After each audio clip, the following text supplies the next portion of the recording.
Hello students, welcome to my channel Concept Clarity Classes, and this is Data Type and Source Part 2 video. इस video में आपको जो आपका SCC का exam है डाटा टाइप एंड सोर्स, उसका ये सेकंड वीडियो है। तो इस वीडियो में आपको एग्जाम ओरिएंटेड कुछ इन्फॉर्मेशन मिलने वाली है कि किस टाइप के क्वेश्चंस आपके एग्जाम में आते हैं, और उसका कंटेंट भी इसमें जो है स्लाइड्स पे शो किया है। तो बहुत ध्यान से इस वीडियो को सुनना बच्चों, आपको बहुत हेल्प होगी। फर्स्ट है इसमें what is data collection. So in statistics, data collection is a process of gathering information from all the relevant sources to find a solution to the research problem.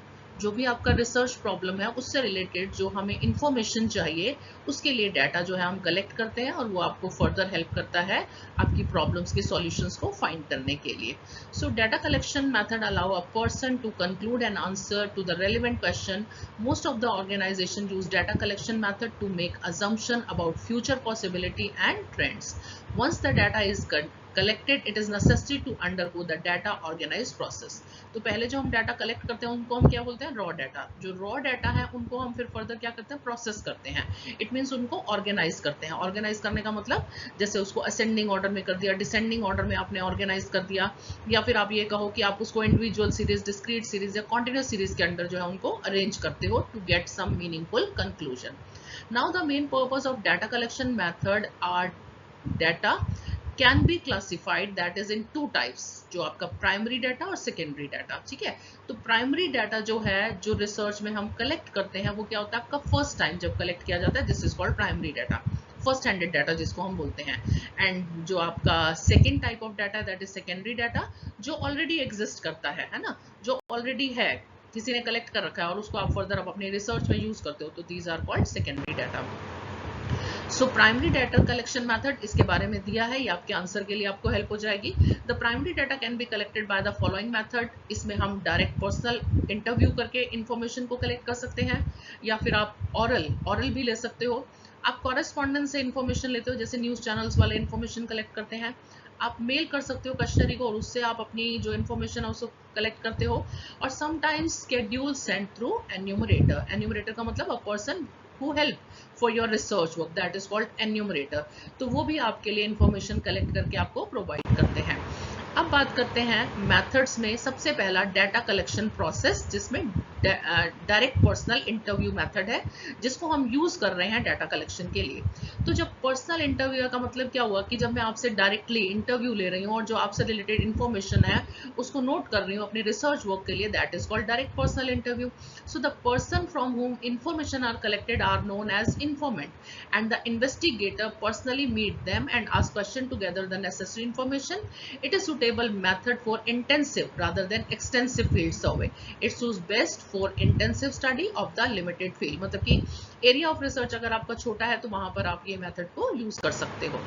Then इसके merits और demerits आपको explain किए गए हैं, क्योंकि question में आपसे कोई भी एक सिंगल मेथड को पूछा जाएगा और उसके मेरिट्स, लिमिटेशन, डीमेरिट्स ये सब भी पूछे जाएंगे।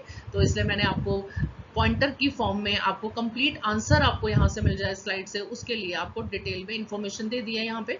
जैसे मेरिट्स की अगर हम बात करते हैं तो people willing supply information because they are approached personally, hence more person notice in this method then in any other method. The collected information are likely to be uniform and accurate. The investigator is there to clear the doubts of the informant, and supplementary information or informant personal aspect can be noted. Information on character and environment may help later to interpret some of the results. जो आपको result चाहिए है ना, उसको आप क्योंकि आपने note down कर लिया, तो वहां से जो है आप बाद में इस इंफॉर्मेशन को यूज कर सकते हो। And answer for question about which the information is likely to be sensitive can be gathered by this method. जो सेंसिटिव इंफॉर्मेशन होती है कि उसको हम क्या चाहते हैं कि हम पर्सनली पूछ के जो है उस इंफॉर्मेशन को नोट डाउन करें। The wording is one or more question can be altered to suit any information, क्योंकि जब आप पर्सनली पूछ रहे हैं तो आप अपनी लैंग्वेज को भी थोड़ा सा चेंज करके कुछ इस तरह के क्वेश्चंस भी पूछ सकते हैं जो आप रिटन वे में नहीं पूछ पाते हैं। अब यहाँ पर कुछ लिमिटेशंस भी हैं इस मेथड की, जैसे ये टाइम कंज्यूमिंग है, कॉस्टली है, and it is very difficult when the number of person is to be large. मतलब कि अगर एरिया ऑफ इन्वेस्टिगेशन लार्ज है तो वहां पर हम इस इंफॉर्मेशन, इस मेथड को कम अप्रोच करते हैं। तो ये इसके कुछ मेरिट्स और लिमिटेशंस हैं। Then second is indirect oral interview. जैसे नाम से ही आपको क्लियर है कि under this method the investigator contact witness और नेबर और फ्रेंड्स और some other third party who can supply the necessary information. This method is preferred if the required information is on addiction of cause of fire or theft और murder etcetera. जैसे जो criminal cases होते हैं उसमें हम directly criminal से ना पूछ के हम क्या कर रहे हैं, हम किसी कंसर्न पर्सन से पूछ लेते हैं उसके बारे में इंफॉर्मेशन। या फिर ऐसा भी हम कर सकते हैं कि किसी स्टूडेंट से रिलेटेड इंफॉर्मेशन अगर हमें चाहिए या कॉलेज का डाटा चाहिए तो हम डायरेक्ट कॉलेज में बच्चों से ना मिलकर हम क्या कर सकते हैं, ऑन रिकॉर्ड जो डाटा है वहां से भी आप इस इंफॉर्मेशन को ले सकते हो। अब जैसे इसमें एग्जांपल दिया है कि if a fire has broken out a certain place the person living in neighbourhood and witness are likely to give information on the cause of fire. If some cases police interrogate third party who are supported to have knowledge of a theft or a murder, तो they can get the clue. So इस तरह से हम indirect oral method को use करते हैं। Then what are the merits? Merits में देखिए आप इसका वाइड कवरेज कर सकते हो, मतलब कि एरिया ऑफ इन्वेस्टिगेशन अगर लार्ज है तो वहां पर आप इस मेथड को यूज करेंगे। फ्री फ्रॉम बायस, बायस का मतलब इसमें आप अपनी कोई पर्सनल जजमेंट को यूज नहीं कर रहे हैं, है ना, जो किसी ने सिचुएशन के बारे में बताया आपने उसी को नोट डाउन कर लिया। This method is very economical, right, क्योंकि इसमें आपका टाइम, मनी, एफर्ट्स जो है वो सब थोड़ा सेव हो रहा है एज कम्पेयर टू जो पहले मेथड आपने डिस्कस किया, direct personal interview. Then expert opinion. Another advantage of the direct oral investigation method is that the investigation can seek the opinion of the expert also. अब इसके demerits क्या हैं? जैसे indirect information आप इसमें नहीं ले पाओगे, आपको पार्शली और विटनेस की रिक्वायरमेंट होगी, एक्यूरेसी इसमें कम रहेगी, यूनिफॉर्मिटी की भी कमी हो सकती है। Next method is information through correspondent. अब कॉरेस्पॉन्डेंट क्या है? जैसे न्यूज चैनल वालों को इंफॉर्मेशन चाहिए तो वो अपने डिफरेंट एरियाज में कॉरेस्पॉन्डेंट रखते हैं और वो कॉरेस्पॉन्डेंट जो है आपको इंफॉर्मेशन प्रोवाइड कर देते हैं। तो this is a indirect information method. यहाँ पर पार्शियलिटी कर सकते हैं विटनेस, यानी कि जो आपके पास इंफॉर्मेशन आ रही है वो बहुत एक्यूरेट आए, ऐसा जरूरी नहीं है। तो इसीलिए थर्ड पॉइंट हो गया आपका lack of accuracy, lack of uniformity जो है वो भी इसके अंदर हो सकती है। देन नेक्स्ट मेथड हम बात करते हैं मेल्ड क्वेश्चनियर मेथड। तो ये भी डाटा कलेक्शन का एक मेथड है। Under this method a list of question is prepared and send to the informant by post. The list of question is technically called questionnaire. तो आपको पता ही है कि क्वेश्चनर में नंबर ऑफ क्वेश्चंस होते हैं जिनको आपको फिल करके जो है कॉरेस्पॉन्डेंट को देना होता है। तो वो इंफॉर्मेशन जो आपने फिल करी है मेल के थ्रू, वो इंफॉर्मेशन से जो है आपके रिजल्ट्स को कैलकुलेट कर लेते हैं। Next, merits and limitation of mail method. It is relatively cheap method. It is preferably when the information are spread all over, मतलब कि एरिया ऑफ कवरेज अगर लार्ज है तो वहां पर हम इसको यूज करते हैं। लिमिटेशन की अगर बात करते हैं तो greatest limitation is that informant should be literate होना चाहिए, यानी कि उसको क्वेश्चन के आंसर्स ठीक से करने आते हो, तो लिटरेट होना चाहिए, इलिटरेट नहीं होना चाहिए। It is possible that some of the person who receive the questionnaire do not return them. ये भी एक पॉसिबिलिटी होती है कि बहुत बार आपको कोई फीडबैक फॉर्म भरने को भी देता है तो भी आप उसको फिल नहीं करते हैं, है ना। तो आपके पास मेल के थ्रू जितने भी आपने क्वेश्चनरी शेयर करी है तो उसमें से कुछ एक ऐसे भी होंगे जो आपको उसके रिजल्ट्स ना प्रोवाइड करें। So it is difficult to verify the correctness of the information furnished by the respondent. With the view to minimizing non-respondent and collected correct information, the questionnaire should be carefully drafted. तो questionnaire जब आप तैयार करते हैं तो वो भी careful होना चाहिए। It means आप ऐसे questions ना पूछो जिसका आंसर करने में कोई comfortable नहीं है। So this is a merit and limitations. Then characteristics of good questioner. तो ये भी एक important question है, ये भी आपके एग्जाम में पूछा जा सकता है। तो being an teacher, being an examiner, आपको बिल्कुल मैं ये गाइड कर रही हूँ कि बेटा कौन कौन से क्वेश्चंस आपके एग्जाम में आ सकते हैं। तो इसलिए इस वीडियो को लास्ट तक सुनना, क्योंकि आपको ये भी पता चलेगा कि कौन से इंपॉर्टेंट क्वेश्चन एग्जाम में आते हैं। ये एक इंपॉर्टेंट क्वेश्चन हो गया कैरेक्टरिस्टिक्स ऑफ गुड क्वेश्चनर, कि क्वेश्चनर में क्या क्या क्वालिटीज होनी चाहिए।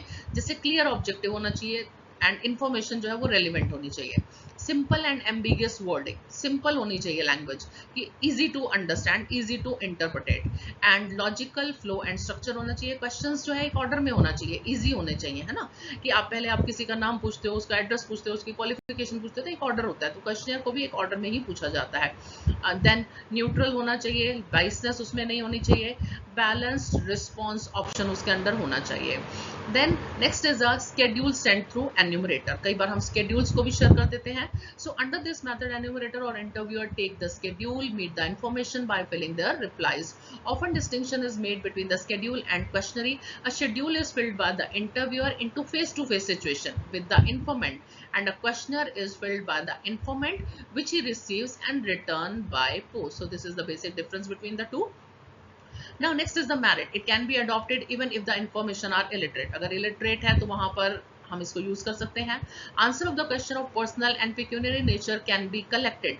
Non response is minimum as enumerator go personally and connect the information. तो यहाँ पर ऐसा नहीं होगा कि आपको मेल करना था आपने मेल नहीं करा, तो यहाँ तो डायरेक्टली उस पर्सन ने अप्रोच करा है तो आपको सारी इंफॉर्मेशन मिल जाएगी और ये बहुत ही पॉपुलर मेथड है. Then limitation of primary data collection. अब प्राइमरी डाटा मेथड को जैसे मैंने आपको बताया कि एरिया ऑफ रिसर्च बहुत बड़ा नहीं होना चाहिए, बट अगर बड़ा है क्योंकि यहाँ पर पर्सनली इंफॉर्मेशन कलेक्ट कर रहे हैं तो definitely this is a costlier method. This is one of the limitation and extensive training to be given to the enumerator for collecting correct and uniform information. तो यहाँ पर जो आपको हेल्प कर रहा है एन्यूमरेटर उसकी भी एक प्रॉपर ट्रेनिंग होनी चाहिए, उसको पता होना चाहिए कि इंफॉर्मेशन को कैसे कलेक्ट करना है.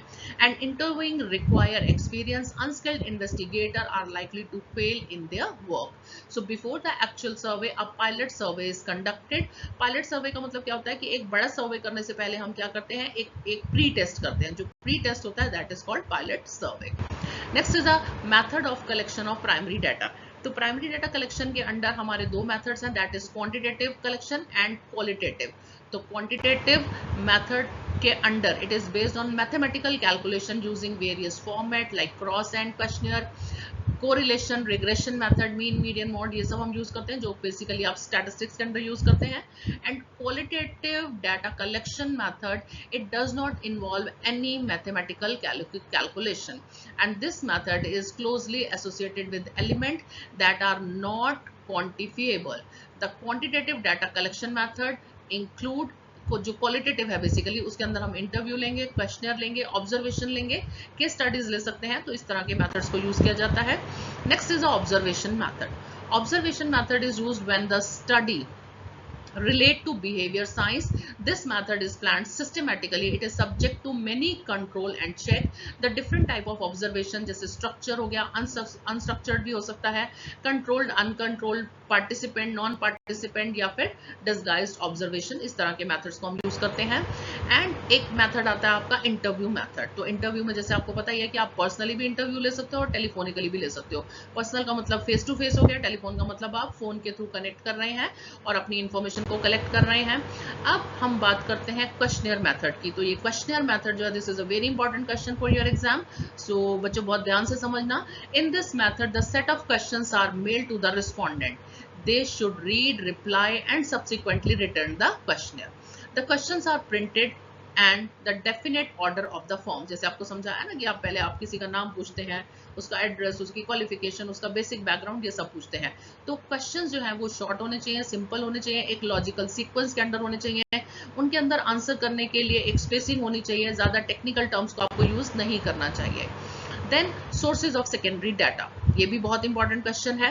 तो सेकेंडरी डाटा जैसे अभी आपको बोला कि ये सेकेंड हैंड होते हैं, है ना, कि किसी ने ऑलरेडी इंफॉर्मेशन कलेक्ट कर रखी है और वो इंफॉर्मेशन आप यूज कर रहे हो फर्दर अपनी रिसर्च के लिए.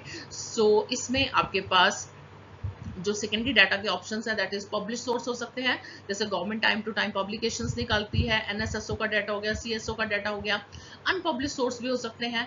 तो पब्लिश डाटा जो है उसमें secondary data is usually gather from publish print. जैसे अभी आपको समझाया मैंने कि गवर्नमेंट जो डाटा को पब्लिश कर देती है और नॉन पब्लिश के अंदर वो पब्लिश नहीं होता है, बट आप किसी ऑर्गेनाइजेशन से जाकर कलेक्ट कर सकते हो. जैसे सपोज आप बैंकिंग सेक्टर की रिसर्च कर रहे हो तो आप उस पर्टिकुलर बैंक में जाकर वहां से डाटा कलेक्ट कर सकते हो for your research work. Then advantages of secondary data.